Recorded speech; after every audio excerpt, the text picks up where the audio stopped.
I just wanted to preface my questions with just a little bit of background. You know, the governor talks about New York State and he says it's open for business. I agree with that. I know you do. I know everybody in the chamber here does. Do you know that a lot of jobs, that we spend more on higher education than any other state, and a lot of our best and brightest young people are going down to North Carolina, they're heading to Raleigh to the Research Triangle Park, they're getting better paying jobs, and they're paying 1/3 the property tax. I'll just give you an example. Our state budget, we have double the population of North Carolina. Our state budget is 3 times as large. They don't even have the unfunded mandates that they send down to the counties and the localities that we do. So my idea is, and if you look at the North Carolina, I know a lot of people who move down there, their tax rates are similar in a lot of areas. State income tax, sales tax. The biggest difference between us and Carolina is that their property tax is 1/3 of what ours is. That's because they don't send all the unfunded mandates down to the localities. So my idea is we need to, as a body here, we have 150 members here, 63 members over in the Senate. Consider this. If everybody in this chamber and the Senate could come up with just $1 million in savings, that's nothing for a $136 billion budget. You know what that adds up to? 263 billion? Well, 213. Oh, okay. 150, 63. Oh, okay. What the grammar. I was paying their staff too, Yeah. giving them more. But that's a lot of money. What if everybody here could come up with just $10 million in savings? That is $2.13 billion savings going forward. And the thing I'm concerned about is when we talk about sweeps and transfers and backdoor borrowing, we're taking out $1.75 billion over the next 3 years. Yeah. At what point in time are we going to not be able to continue to pull rabbits out of our hat? Well, it's like the sofa in the house, especially when I was very young. My father dropped it and I picked it up. It always fell out, and every now and then you'd clean it. And 2 years later, 3 years later, you'd find some more. I would say that there is always a misjudgment on our part on these pools that we create, so there will always be sweeps, because we said this is going to create or cost X amount of dollars.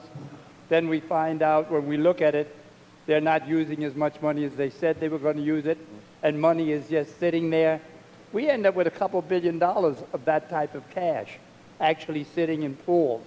So when we see them and we know that they're not going to be needed in the near future, and we need money now, we go after it. So it's something, there will always be those pools. Well, that's what I'm concerned about. I'm not really sure there'll always be those pools.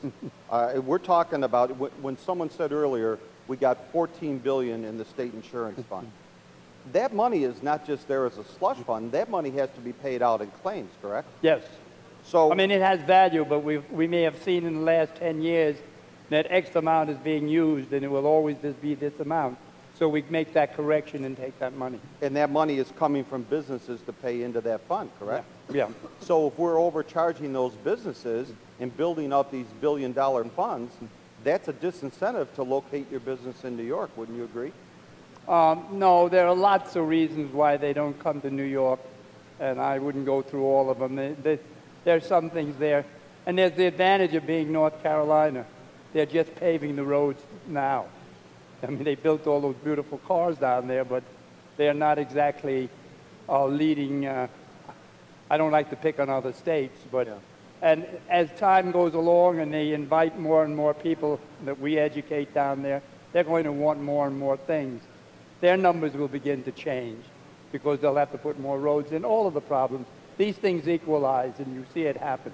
Well, I hope you're right about that, Denny, but I'll tell you, we work here with a lot of smart, intelligent people. We all represent about 130,000 people. We were sent down here, I know I was, to talk about real reform, to talk about ways of consolidating and streamlining and saving money. That's why I was sent here. I think that's why a lot of my colleagues, we were all sent down here for that. I think if we did something that we would call maybe legislative equality, to let every member come up with cost-saving ideas and reform ideas. I see them all the time. I mean, I watch Capitol Tonight. I got cable TV to watch Capitol Tonight, and I see a lot of elected officials at the state level and the local level go down there and talk about great ideas. But they're talking to Liz Benjamin. We should be talking to people on the floor here. We should be discussing things with our colleagues that could save us billions of dollars and help us balance the budget into the future. Because unlike what you're saying, I'm not sure that that's going to be a continuous well stream of pure water coming out of it. I think we could have a problem in the future. Well, you know, I would talk about the last 3 years, and you've been here for a short time. Right. I think you can go home and say you've done a fabulous job, because we started off at $10 billion in the hole, and today we're 1.5, and this future's out. And we've done it. We've made the cuts everybody wants to make, but at the same time, we've gotten a little better and gotten more information. But as much as people want us to save money, on the other hand, they also want to make sure we put more money into education. We've been able to do that. So I feel that we are moving forward to do the things you want to do, or maybe we see differently. On terms of people telling us what they think, that's why we have the mechanism. You write bills and it will create what you think is good, and then we pick it up. As I said before, sometimes some idea is sitting around for 10 years. You keep putting the bill in, and one day somebody says, you know, that's a good idea, let's do it, and it becomes a real bill somewhere along the line. So there are lots of ways that we can do things, because no one is here to do nothing. No one is here to say, oh, I don't want to do nothing. Leave it alone. Let it go. No, we all want to go home, because the one thing I like about us is most of us, if not all of us, are here because we believe we can do good. And then when you look at our salaries, you've got to have a reason to be here beside the money. So we have been able to do that.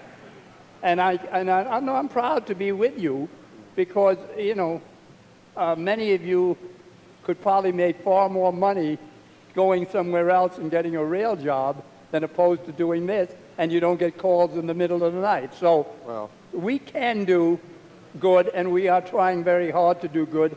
And as I say, in the last 3 years, I think we've done a job to show that you can do more with less, and we've been doing it. Well, with the new governor and new members like myself, I think we're moving in the right direction. And I appreciate what you and the speaker and the governor, everybody did when you put the 4 men in the room. But I'm suggesting maybe we need some other people. We author upwards of 12,000 bills here in the state assembly, more than the House of Representatives. It's very hard to get a bill to the floor. I think that really we should be allowed to bring bills to the floor, even one a year, one every 2 years, that has statewide significance, that could usher in real reform and real cost savings. And I don't want to have everybody walking around with a muzzle and be stifled, and the only time we can bring it up is on radio talk shows or Capitol Tonight and programs like that. So I would ask everybody to consider that going into the future, because if you have a bad idea, let's debate it, let's discuss it, and then let's have an up or down vote like we're doing with all these amendments. But sometimes I think what people really are concerned about in my district is not what we vote on, it's what we don't vote on. And there's a lot of bills out there. You can't tell me that 90% of the bills that we never vote on don't have some significant merit. Anyway, thanks a lot, Denny. I appreciate all you do. My pleasure. Thanks.